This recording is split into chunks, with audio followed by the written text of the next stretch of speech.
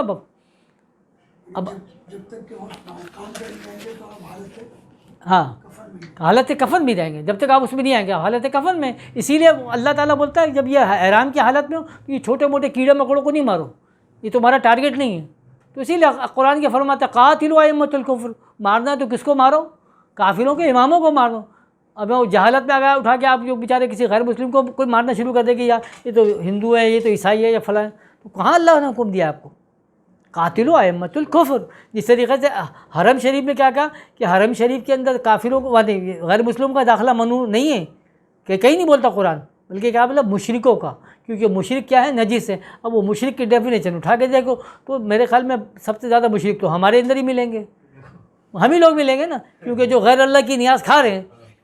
I am F کا بھی مال کھا رہے, دیکھو آج صبح سے وہ 2 دن سے آئی ایم ایف چلا رہا ہے کہ جی آپ جو ہے وہ بجلی کے ٹیرف بڑھاؤ, کیونکہ آپ نے ہمارا مال کھایا ہے بڑا.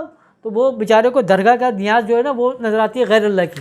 وہ جو IMF سے لے کے کھایا ہے نا وہ غیر اللہ کی نیاز نہیں آتی, وہ غیر اللہ کی تھوڑی, وہ IMF کی نیاز. ارے اصل تو وہ ہے نا, انہی کے سامنے تو آپ کو بولنا ہے کہ تمام تعریف اللہ کے لیے, نہیں بول سکتے آپ. تو بہرحال اللہ تعالی ہم سب کو یہ عقل سلیم عطا فرمائے کہ جو اللہ تعالیٰ نے ہمیں جو مقصد حیات عطا فرمایا ہے, جو ہر عبادت کا جو مغز ہے, اس کو اللہ تعالیٰ ہمیں مطلب ہضم بھی کرنے کی توفیق عطا فرمائے, اس پہ عمل کرنے کی توفیق فرمائے. تو اللہ تعالیٰ سے دعا فرمائیں کہ اللہ پاک جو کچھ بھی ہم نے پڑھا, جو کچھ بھی ہم نے سنا, جو کچھ بھی ہم نے سمجھا, اس میں جو قابل عمل باتیں ہیں اس پر عمل کرنے کی توفیق عطا فرما, اس کو اپنی راہ میں قبول فرما لیں. جو اللہ تعالیٰ اس میں جو سچ ہے, جو حق ہے, اس کو اپنی بارگاہ میں قبول و منظور فرما, اس پہ عمل کرنے کی توفیق عطا فرما. اللہ پاک جو ہم سے غلطی, جو کوتاہیاں ہوئی, اس کو اپنی تیرے رسول کی بارگاہ میں معافی خواستگار ہیں. کس کے لیے؟ ہاں, اللہ تعالیٰ ان سب کے معاملات کے لیے آسانی فرمائے. ہمارے پڑوس میں ڈاکٹر صاحب ہیں, کافی عرصے سے علیل ہیں, کینسر کے مرض میں ہیں, دعا فرمائیں کہ اللہ تعالیٰ ان کو بھی شفائے کاملہ اور عاجلہ نصیب فرمائے. بالخصوص دعا فرماتے ہیں فروغ نسیم صاحب کی جو بہو ہیں, ان کا انتقال ہو گیا تھا, آج ان کے حوالے سے بھی ہے, تو ان کے لیے بھی دعا فرمائیں کہ اللہ تعالیٰ اس بچی کے بھی درجات کو بلند فرمائے, ان کی بھی مغفرت فرما. اللہ تعالیٰ ہم سب سے اپنی دین کی خدمت لے لے. اللہ تعالیٰ ہم جس کام کے قابل ہیں, اللہ تعالیٰ ہم سے وہ کام لے لے. اللہ تعالیٰ ہم سے وہ کام لے جس سے تو اور تیرا حبیب ہم سے راضی ہو جائے. اللہم اعز الاسلام والمسلمین, اللہم حافظنا وانت خیر الحافظین, اللہم ارحمنا وانت خیر الراحمین. یا رحمان یا رحیم یا کریم استغیث برحمتک یا ارحم الراحمین. وصلی اللہ تعالیٰ علی خیر خلقہ نور عرشہ زینت فرشہ محمد و آلہ و صحبہ اجمعین برحمتک یا رحمن.